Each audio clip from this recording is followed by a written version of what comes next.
Oke, baik. Ini saya kembali lagi dengan Bapak Ius. Ini Bapak Ius kan bukan seorang politisi, artinya tidak pernah mengenai organisasi politik. Tetapi waktu ini kita kembali kepada perhelatan pilkada TTU.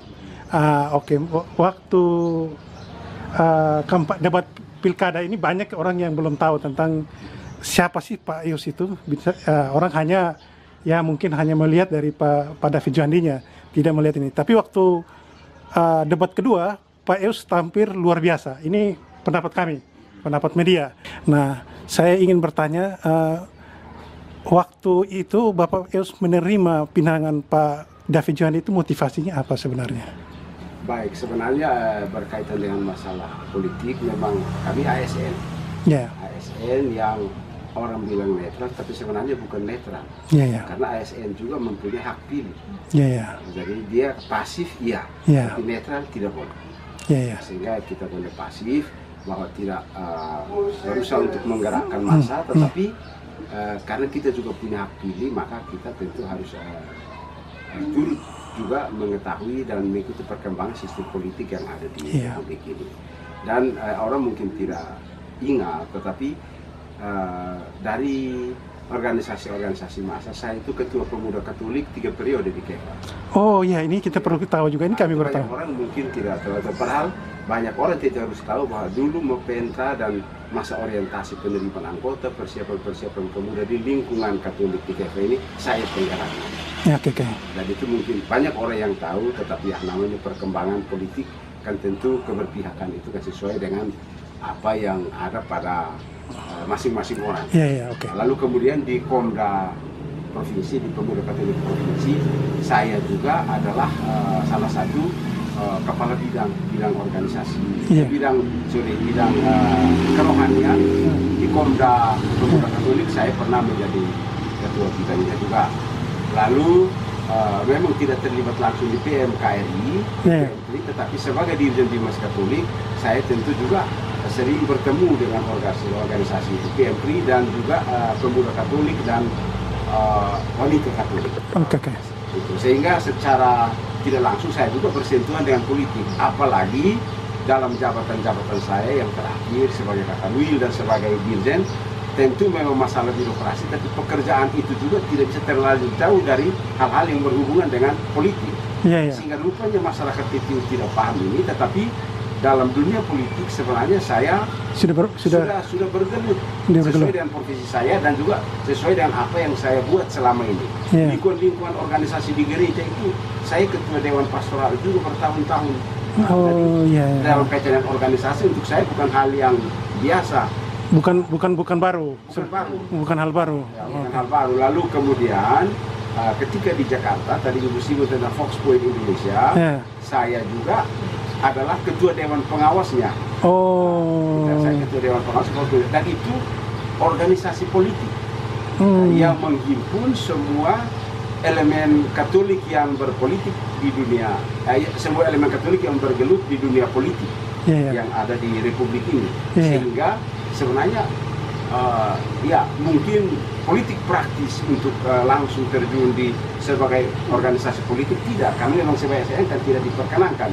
Tapi bergerak di dunia itu saya kira untuk saya juga bukan hal yang baru. Sehingga mungkin banyak orang berpikir karena saya di lingkungan agama mungkin tidak paham politik. Padahal politik yang benar, politik yang sesungguhnya itu justru harus seperti apa yang saya pahami. Dan banyak orang justru menganggap diri adalah paham tentang politik, tapi pemahamannya itu lebih banyak mengarah kepada hal-hal yang tidak sesuai dengan nilai-nilai politik yang sesungguhnya.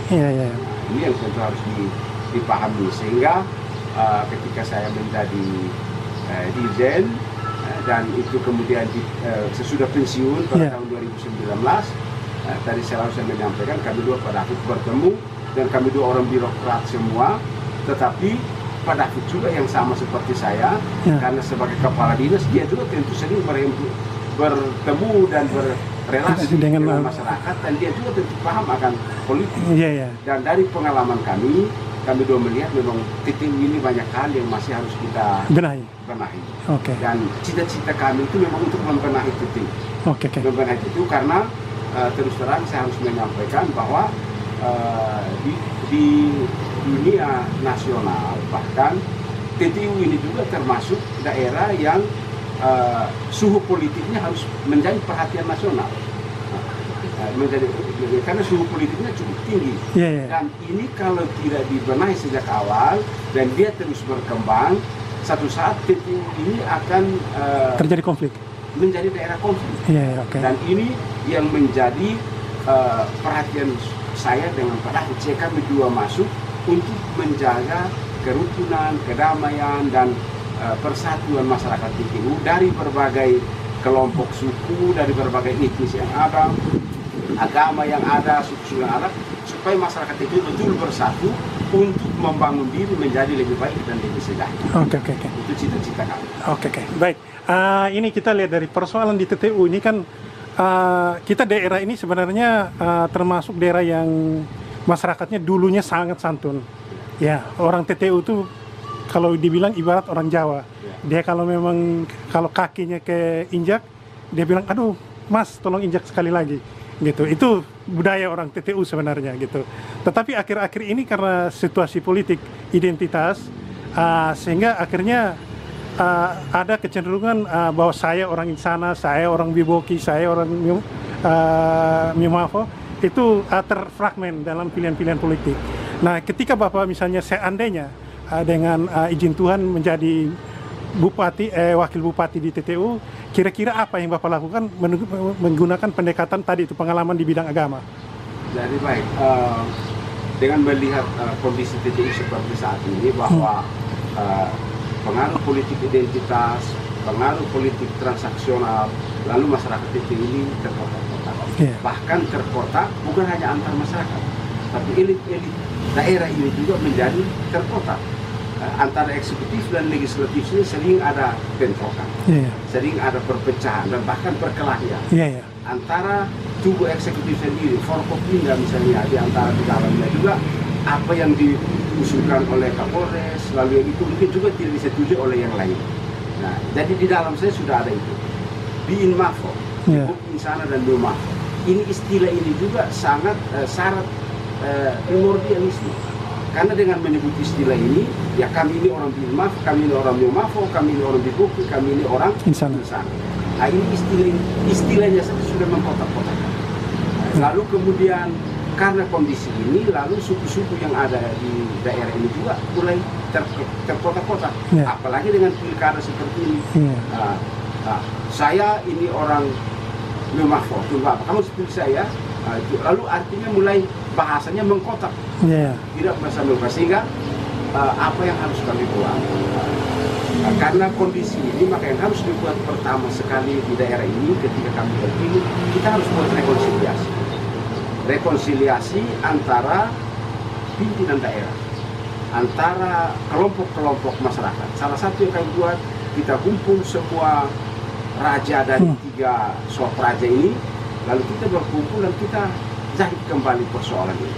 Kita merukukan kembali untuk kita bangkit bersama. Kita tidak membeda-bedakan. Saya dan Pak David kami terpilih, Tuhan memungkinkan kita terpilih. Kami juga mau bekerja untuk seluruh TTU, bukan untuk kelompok orang tertentu.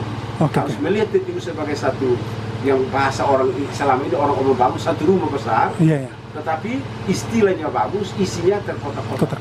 Jadi rekonsiliasi pemerintah dengan lembaga-lembaga agama itu juga harus dibuat supaya banyak hal yang sudah tidak betul ini kita jahit kembali, kita bicara kembali supaya kita bersama membangun Timur Tengah. Bahwa nanti ada upaya-upaya yang berkaitan dengan kerukunan perdamaian dalam proses pembangunan selanjutnya, itu tentu hal teknis. Tapi yang pertama dibuat harus membangun rekonsiliasi. Harus menata kembali itu dengan rekonsiliasi. Ini saya bertanya lagi Bapak. Bapak punya pengalaman di bidang pendidikan, salah satu selain di bidang organisasi keagamaan. Nah, di bidang pendidikan ini kan sudah menjadi pengajar, menjadi kepala sekolah. Tentu kita akan bertanya-tanya tentang kondisi pendidikan di TTU. Nah, ini suatu PR yang besar bagi bupati dan wakil bupati terpilih. Nah, ini artinya program strategis apa yang akan Bapak lakukan untuk seperti ini? Artinya berdasarkan kemampuan dan pengalaman pribadi. Jadi sebenarnya omong tentang pendidikan, selain saya ini guru, saya juga dosen. Unimor itu kami dosen-dosen awal. Di Kupang saya dosen di Setia Ematulis Kupang dan juga di Stipas di Kupang.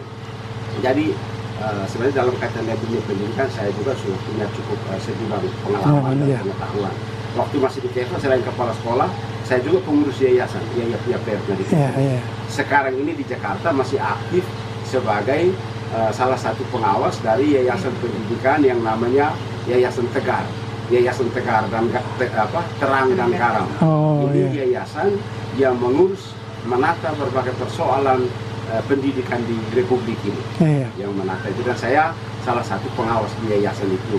Sehingga kalau memang tentang dunia pendidikan kita juga punya pengalaman yang cukup itu. Dan satu hal yang saya lihat untuk kita di PTU, sebenarnya orang TT itu banyak orang pintar dan hasilnya juga cukup banyak. Satu saya bisa contoh, Dr. Dominikus Saku sekarang itu adalah satu-satunya dokter, bukan satu-satunya, salah satu dokter filsafat di boleh bilang di Indonesia ini, tapi justru dia itu orang PTU. Lalu kemudian ada dokter-dokter yang lain, ada Profesor Usfuna. Betul. Ada beberapa dokter yang lain. Sekarang di KEFA itu ada dokter Stefsio yang rektor. Di Jakarta itu ada dokter Frederikus Vios yang cukup terkenal di Jakarta. Lalu ada juga baru selesai satu dokter Silverius Lake, itu satu dokter sejarah, mungkin dokter sejarah yang pertama di PTU ini. Lalu ada dokter Aloki Ikro yang sekarang menjadi salah satu dari wakil direktur dari HK Makarya. Itu juga orang PTU. Jadi sebenarnya lalu ada beberapa dokter yang mulai muncul dari Unimor. Menurut saya orang PTU itu sebenarnya banyak orang pintar. Dan ini harus dikemas ke depan supaya orang-orang pintar ini berkontribusi dan terus bertambah. Dan tadi Adi menyampaikan satu hal yang menarik di PTU ini. Kita banyak sarjana, kita mengejar kelulusan, tapi belum mengejar keterampilan. Dan selama saya menjadi dirjen, semua sekolah tinggi pastoral di Indonesia ada 23. Saya membuat program dan program itu teruji sebagai inovasi saya ketika kami diklat di satu, itu tentang bagaimana mengembangkan program entrepreneurship di perguruan tinggi. Dan semua Stipas di Indonesia itu sudah punya program entrepreneurship. Mereka sudah program kewirausahaan. Sehingga Stipas KEFA itu dia tamat itu dapat 1 ijazah, 3 sertifikat. Sertifikat magang, sertifikat keterampilan, dan sertifikat bahasa Inggris. Jadi itu dia tamat sebagai sarjana, tapi langsung terjun ke dunia kerja. Sebagian besar output kita tamat sebagai sarjana, tapi belum siap bekerja. Maka saya mohon maaf, akhirnya banyak yang cenderung menjadi tenaga kontrak, sering menjadi PTT, karena dia sendiri tidak tahu mau bikin apa. Tidak punya keahlian lain selain yang dia punya miliki. Dan ini yang harus dibenahi. Dan karena itu program kami itu adalah untuk pendidikan masyarakat, untuk keterampilan seperti semua sarjana yang ada, kita akan mengembangkan dan memperbanyak balai latihan kerja. Supaya ada tambah skill. Orang magang, dia meningkatkan keterampilannya di sana. Mindsetnya dibentuk, tapi keahliannya juga dibentuk untuk dunia usaha. Sehingga begitu dia tamat, dia selesai dan dia bisa langsung menata hidupnya sendiri. Tidak berpikir selalu tergantung dari orang lain. Dari segi pendidikan formal, dalam kampanye-kampanye ini selalu kami angkat, kita akan memberi beasiswa untuk mendorong orang PTU terus bersekolah, mulai di tingkat dasar, terutama juga memprioritaskan program-program untuk S3. PTU ini harus banyak disiapkan sarjana, S3, S2, supaya bekerja untuk pembangunan, tetapi ketika dibutuhkan untuk kepemimpinan di panggung yang lebih luas, tenaganya siap. Selama ini kita tidak siap, krisis memang benar. Kita tidak punya keahlian itu dalam kaitan dengan itu. Dan yang ketiga, yang terakhir dalam kaitan dengan pengalaman, kita juga mulai ada Unimor, mulai ada Stipas, mulai ada aktif, mulai ada sekolah tinggi hukum. Ini potensi-potensi daerah di PTU ini harus diteliti oleh lembaga-lembaga ini.